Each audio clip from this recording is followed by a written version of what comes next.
Hello, folks. We're back after a pretty. This is a pretty quick turnaround for us, right? Yeah. Yeah. Steven, MTarget. And we're here to talk about the TI8 Compendium predictions. They came out, I think, yesterday or the day before, right? Yeah, I think yesterday. Yeah, either Something they like came that. out very recently. And we are here to give you the early installment of the predictions. If you want to just have them filled out so you can just uninstall Dota and hope you get battle pass points, this is your opportunity. It's worth noting that we are 41 days away from TI8, and these are very, very highly subject to change. We're going to see multiple patches between now and then, and that's going to completely blow up things. We're going to see. I think teams is probably the least volatile of these. Heroes is the one that we're just because patches obviously directly impact that. Yeah, so right now players isn't working. Heroes, teams, and tournaments are. Heroes will be completely dumpstered by the time we get there. Again, this is just so you can get a start now. Teams, like he said, pretty safe, but we'll ultimately see some teams put, like, what happens if Virtus Pro ends up not having somebody able to get a visa. That really shakes things up. That would really, yeah, that would really, really blow up basically everybody's bracket. So there are things that are subject to change. But right now, again, this is how you should do it. Like, comment, and subscribe. We're going to do it again closer to actual TI. Again, 41 days away. Lots of stuff is going to change between now and then. So we're going to get into it. I'm going to share my screen and just show you my goddamn predictions. And screen share. Boom. And I'll set myself. Okay. You can see it? Yep. Okay. So we worked together a bit on heroes. Here's mine. His is going to be a bit different, but we have a few picks that are... He did actually get me to change a couple, so... Yeah, and you got me to change a couple, so we'll ultimately... Yeah. Oh, and I'll quickly just go... Here's my teams. Here's my tournament. So once again, players isn't working, but here are those three. So again, like, comment, and subscribe, especially subscribe, because we're going to do this again in about a month when all the patches are cleared and we actually know what game we're going to be playing ahead of TI8. So most picked hero, that's going to be really, really tough to pick.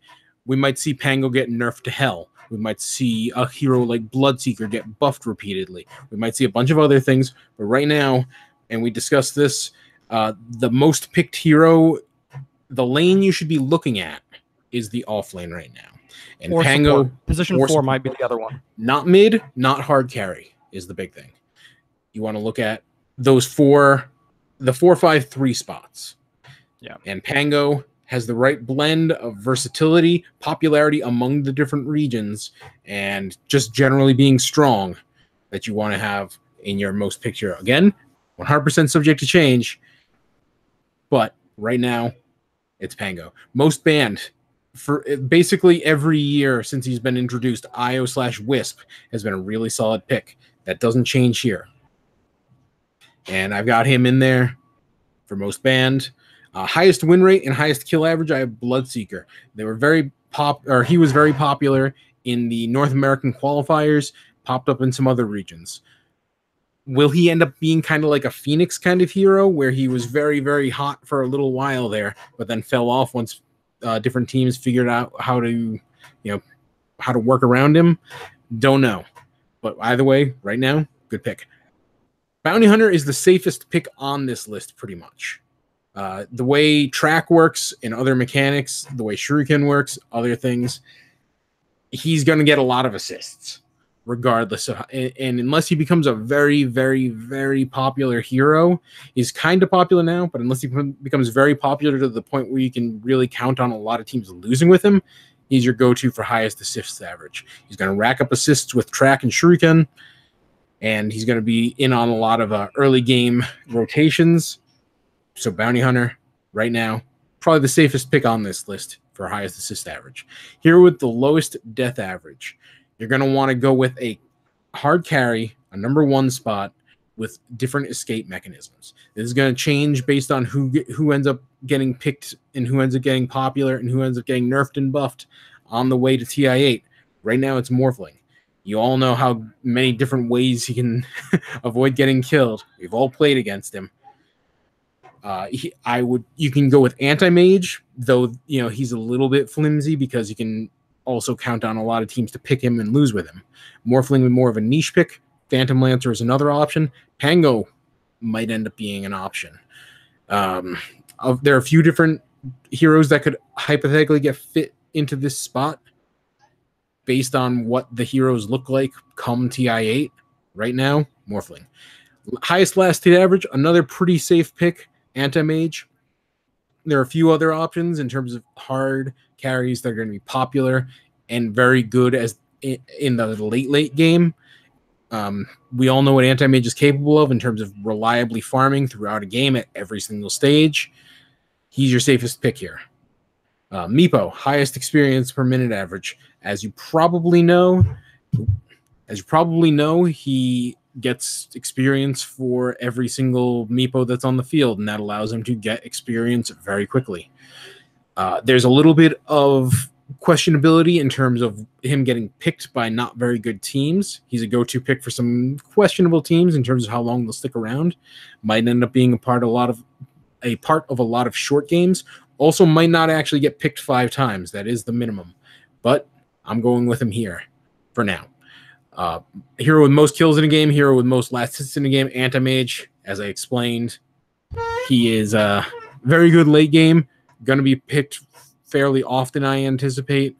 And we all know how good Anti-Mage is.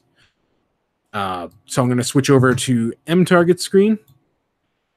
All right, 1 second. Screen share when you get the opportunity. And those are my picks for hero. Again, MTarget's going to be fairly similar, but a little bit different. Pango, IO. I think that we're going to see 5 Tinker games show up out of nowhere. Like, not out of nowhere, but again, right now, Tinker's annoying enough that I think we'll see a couple of games. The other one, though, would be Broodmother, and for me. Although Broodmother, if you pick Broodmother too early, you're SOL. But I think that Brood has the potential, because we saw it a lot in the last major. We saw it a lot in quals. You draft Brood at the end of a game or at the end of a draft when there's nothing, and bye-bye. So Tinker or Brood. That's partly how Liquid won last year. Yep. Bloodseeker for highest kill average, I agree there. Bounty Hunter, I agree there. Hero with lowest death average, I have Weaver. The one thing that could totally throw this out of whack is Weaver supports. Virtus Pro popularized that last year, so that could throw things out of whack. But I think that Weaver, like Morphling, again, has ways to escape, etc., etc. But I think that Weaver personally will be a part of less games that are desperation. I think that we'll see a couple desperation Morphlings that just go super high death counts. Anti-Mage for last hit average, Meepo for XPM average. Again, for now, those seems really safe. Same thing with most last hits in the game with Anti-Mage. The most kills in a game, for me, I've got PA. I just have this gut feeling that we're going to see some game where there's a bunch of squishies on one team and the other team last picks PA and she just crits all day and there are just high counts. I've had this gut feeling that that's just what's going to happen. Yeah, very possible. It's going to be some hard carry late game. We'll see whoever's going to be the most popular carry and ends up in enough like 100 games. Yeah. PA, Luna, maybe even Arc Warden, who you've brought up a couple times. Lots of different possibilities, but it's going to be one of those kinds of heroes, a hard carry that's strong in late game. Switch it back over to me and screen share. Okay, and you can see it all right? Yep. Switching over to teams. So as with every other year, a big part of how you pick these teams is going to be who you think is going to win. As you can probably guess, feeling pretty good about Virtus Pro right now. And also feeling pretty good about LGD. Well, PSG LGD now. Virtus Pro, I mean, if you've been watching at any point Dota Pro circuit tournaments, you've seen Virtus Pro are pretty freaking good at this whole Dota 2 thing. They rack up wins. They've won a bunch of different tournaments, and they were really good in 2017. Then they made that trade for Roger with Navi, where they sent over Lil and got Roger, and that turned them into just they were out of control at that point. And they've been winning tournaments. They don't even care about winning. They care about winning TI8. So I expect them to do very, very well here. Again, the most popular picks aren't usually the ones that shake out the best. But Virtus Pro looks about as strong as any other team has ever looked heading into TI, so I'm willing to pick them here.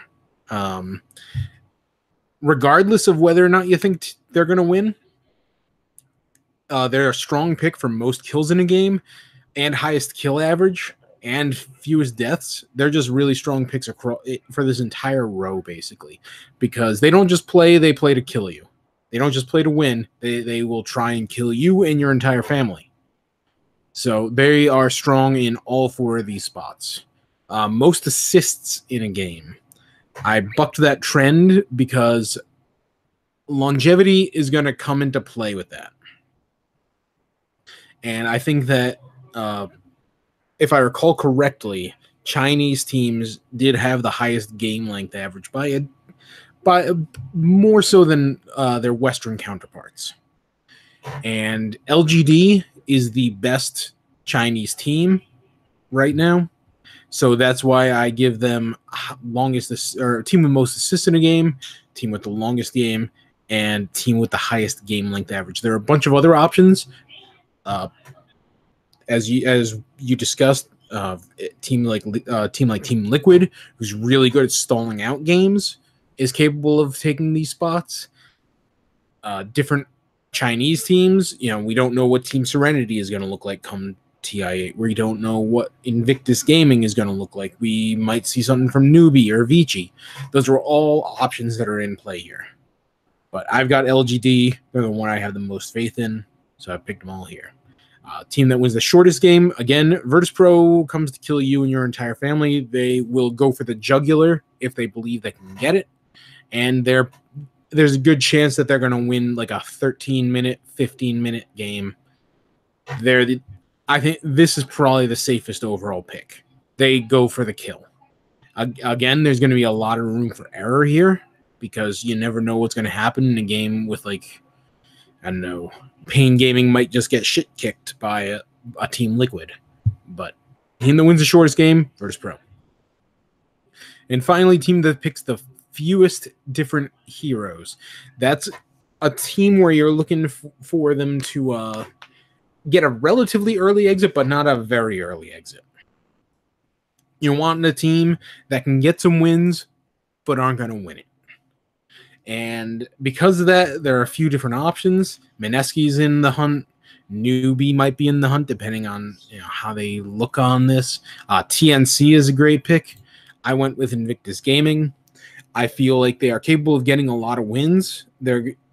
It's a very talented field of teams at TI8, but I feel like IG is a cut above, a definitive cut above a team like Pain Gaming, TNC, even depending on based on how they looked at different points in the qualifiers and EG. If there are a lot of different options, but again, you're looking for the right blend of pretty good, not great, and Invictus good, pretty good, but not great. So I'm going to switch back over to you. All right. And we've got viewers. Hello.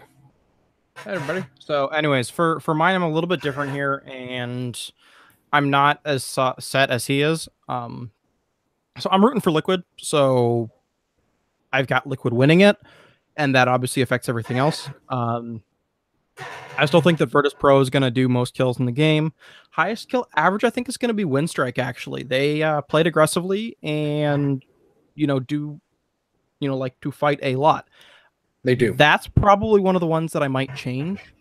That's one that I'm very, very much leaning towards not sure. Fewest deaths in a game, I think LGD is just going to have a perfect game. I think they're literally going to win a game with 0 deaths. I don't know who against. Probably not a necessarily very good team, but that's where I'm at. Most assists in a game, Team Liquid, Matumba Man, Mind Control, Jerax. Need I say more? Team that wins the longest game. We had a little bit of a debate about this before we started. I have Pain Gaming because Pain has showed several times that if you are not perfect in how you try to kill them, you very easily could just throw the game away, and they don't give up. So yes, they're a tough out.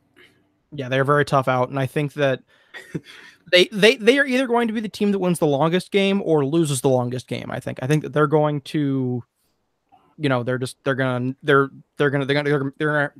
starting over.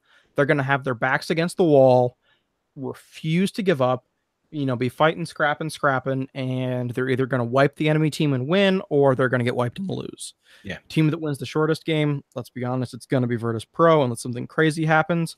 Highest game length average, leaning towards Liquid here. I just think that control will be their friend, and they don't panic in a mid game that's not going their way. Team that picks the most different heroes, again, because I see Liquid winning it all, I've got them, just edging things out.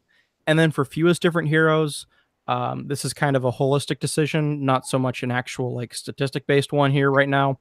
I've got Mineski. I feel like they're going to have a rough start. They're going to revert to comfort picks, and they're going to stay on those comfort picks until they lose. Yeah, same rationale, different pick, but same rationale. Yeah, same rationale, different team. But yeah. I think for the most part, he and I have very similar thought processes, and you can take the same ideas that we have and use those as well, because that's these are go ahead. I was going to say, when I first started, I had no idea what I was doing with the Compendium. My first year with the Compendium, I just threw in a different team for everything almost, it felt like, and I had no clue what I was doing. And then somebody, I kind of walked through this with somebody once and came up on these same, kind of opinions. What you're looking for is, who do you think is going to win? That can just be whoever you want to win, quite frankly. Because will it feel good if the team that you don't want to win wins and you have them there, so you got the 2,500, but your team didn't win? Or would it feel worse if you had your team win and you didn't bet on them? But yeah, that's for the most part, it's just think about how does it work. Yeah, not only that, but I mean, general disclaimer, we could have the best possible picks on the internet and still going to have a pretty low batting average. But anyway, I'm going to switch back to my screen so you can see my client. Everything look good over there? Can you see me? Oh, yeah, sorry. Yeah, I can see you. Oh, yeah, I got to click on myself. Okay. You can see my screen. You can see my Dota 2. Yeah, I see you on players right now. Okay. Yeah. So again, players not actually pickable right now because the hashtag dead game. We'll get to that. And again, things are going to be kind of flimsy, but we'll cross that bridge when we're closer to TI. Tournament. Now, this is going to be really tricky. Usually, it's not too hard because you get a pretty good sense of how things are going heading into a TI. And then you just kind of have to account for, the ebbs and flows of how a game of Dota 2 can go. This year, it's really crazy because more than any other year, in my opinion, we have very, very diverse meta from region to region. And that's going to make it really tough to pin down some of these predictions. Some of them are safe. Some of them are very, very unsafe. I've got total number of games played in the main event at 45-49. I think that 50 to 54 is also an option, but it's going to be one of these two. I've got it on the lower side because I think, again, there's a more profound talent differential than we've seen in the past. I think that, I don't see Virtus Pro putting in many 2-1 series. I think we're going to see Virtus Pro doing a lot of shit kicking. Same goes for Team Liquid. Same goes for LGD once they start facing the Pain Gamings, the Mineskis, the other teams that are a cut below them. So 45-49, but it's going to be one of those middle two. This one is a slam dunk, in my opinion. 101 plus for heroes picked. There were only 3 different heroes that weren't picked or banned in the qualifiers. I don't think that's going to change very much. Very solid meta all around. There's been some debate about that, but regardless, a lot of heroes are getting picked. Total number of heroes banned, same idea. There are a lot of different heroes that are going to get banned. I don't think it'll be quite as many. So I've got 91 to 100. That's my pick. It could be a cut below that, but that's what I've got for now. And again, all of this is subject to what we see in patches between now and TI8. Most combined total kills in a game. This is where it starts getting tricky. We are going to see a lot of, more than previous years. This is probably the least likely we are in the history of Dota 2 to see a 2-hour game. Agree, disagree? That's a tough one. I think that a true 2-hour game I agree with. However, I still think that we will definitely see a game go over 100 minutes. Okay, so I've got this right here, 100 plus for the longest game of the tournament. I think we're good for one of them. Yeah, I don't necessarily think we're good for many more than that, but we're going to see a lot of 70-minute games. I'm willing to put money down that we will see over 5 70 to 76-minute games. We're going to see a fair number. We're going to see a fair number in this bottom half. But I think we're good for 100-minute plus. I agree. Shortest game of the tournament. This is a pretty safe bet right here. 15 to 19:59. It's possible we'll see a shorter one than that. We're not going to see a 0 to 10-minute game. We're just not gonna. It's almost certainly not going to happen unless Pain Gaming decides to break up in the middle of the tournament. We're not going to see that. It's possible we'll see a 10 to 15-minute one where it gets kind of weird. Maybe you're in the group stages. You don't want to have your team psychologically ruined before you on your first game of the day. So you call that GG when Virtus Pro gets 20 kills in the first 10 minutes. But 15 to 19:59, that's a pretty safe bet in my book. That's about where we've seen a lot of games end last year. We've seen a fair number end in that range this year. Most heroes in a game, it feels like 26 plus is going to happen. Again, might not happen much, but you only need it to happen once. It's possible we'll see one of 23 to 25, 20 to 22, but I've got 26 plus, like you mentioned. I think we could see a really long game with a PA or an anti-mage that goes really out of control, but the enemy team is capable of stalling it out for long enough. But it's going to be on the high end in my book, regardless of if it actually hits that 26 mark. Most deaths by a hero in a game, I got 15 to 17. That 12 to, it's going to be one of these two in all likelihood, where it's 12 to 14 or 15 to 17. It's going to be one of those two. Again, I'm kind of leaning in the direction of longer games than MTarget is, so I've got it on the higher end of that. Yeah. But it's going to be, I would be surprised if it's not one of those two. Most assists by a hero in a game. Again, you only need this to happen once. And I'm expecting either a really long game with a hero like Bounty Hunter, where they just organically stack up a lot of assists, or we might see a really, really long game with a hero like a Necrophos, or some hero that, like an Abaddon or maybe a Phoenix, where they can get that Radiance that just allows them to rack up assists. It's possible you'll see one of these two. I'm leaning in the direction of 36 plus because I'm expecting some longer games. But again, it's going to be on the higher end of the options. It's going to be one of these three probably. And finally, highest GPM by a hero in a game, you're going to see 1,000 plus or a few thousand plus. Either way, going to be that one. That's a pretty safe bet. All right. So those are my tournament predictions. Switching back over to MTarget. He's going to share a screen and show us his. All right. So total number of games played, 50 to 54. This is one of those ones where I haven't done, this is like 100% gut. They haven't announced how it's going to get bracketed out, etc. So yeah. Total number of heroes picked, 101 plus. Yeah, I am tempted to go 91 to 100, but I agree. The only reason that I say that is because you can reach theoretically here. I'm not saying that it'll happen, but I'm theoretically you could see 51 heroes picked and 51 heroes banned, and congratulations, you're at 102 if they're all different. You're never going to see it, but like theoretically you could. So like we could see several heroes banned that never get played, et cetera, et cetera. So these are kind of crapshoots. Most combined total kills in a game, I've got 81 to 90. I'm tempted to go to a little bit lower, just down to the next one to 71 to 80, because if you see the 48 to 24 game, you're right up in this area right here. So longest game of the tournament, hands down, we're going to see one there. Shortest game of the tournament. No team wants to be that team that loses the fastest. So I think that teams will try and push to 15 minutes before GGing out. Yeah. We'll see. But most kills by a hero in a game, as I mentioned, or as Steven mentioned, I'm not quite as bullish as he is on kills. So I've got 20 to 22.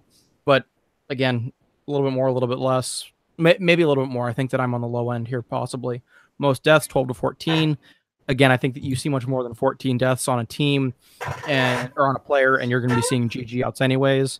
Most assists by a hero in a game, 36 plus, really not that out of the question if we see a lot of team fights or something like that. And then highest GPM by a hero is still a gimme at 1,000. Yeah, that's it. And also, random aside, most deaths by a player in a game, for whatever reason, almost always ends up, regardless of the meta, in that 12 to 17 option. Yeah. That just is how it shakes out every year, regardless of what form Dota 2 takes. So yeah, those are our predictions. Again, all of this is going to change by the actual time TI8 rolls around. I think I will say that for tournament, I think that teams will see a little bit of changes, but for the most part, it's going to be heroes and then half of tournament. I think that total number of games played, total number of heroes picked and banned, those are pretty solid, as well as longest game and shortest game, unless something crazy happens and we see some snowball potential. Okay, that's different. But then the rest obviously are very much open to interpretation by Ice Frog. So long story short, subscribe, because we're going to change shit. And we're also actually eventually going to actually have player predictions that work. Yeah. So. And we will lock in, and our next show, which I think will probably, like you said, 30-ish days in about a month. So you guys will have it. Ideally, that won't be our next show. We'll probably do one between. Well, no, I'm sorry. I mean our last show on this, where we lock in our compendium. Yeah. Is what I'm saying. Like, where we like screenshot it and everything, and like, okay, this is what we're picking. And so that way we give you guys like a week or two to do your final research.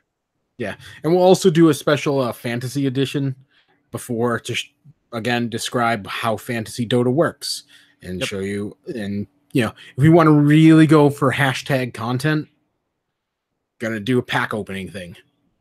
Too late. I opened all my packs. Oh, for real? Yeah, I opened all. Man, I spent like 30 minutes opening packs. Oh, Jesus Christ! For anybody out there who's watching right now, don't open your packs yet, because if Team Serenity has to pull out because all their players get denied visas, I forgot. Then you're on the hook. Who was it last year that had to happen to him? I forget, but they had Execration. Yeah, it was Execration. Yeah, it was Execration. Why do I remember that? My Execration cards converted over. I don't think, did they? Yeah, they did. I'm like 70% sure that my Execration cards became. Okay, whatever. Did you get a resolution? They just got ported 1-for-1. Well, either way, there are going to be substitutions, and there's going to be visa denials. So wait on opening your packs. And I've got a beer, but ignore that. Last time I was waving around my pop filters, so Yeah, that was entertaining. Y'all should go back and watch. At the very least, jump back over to it so you can see him waving a pop filter around like it's a baton. yeah. It wasn't intentional, it just happened.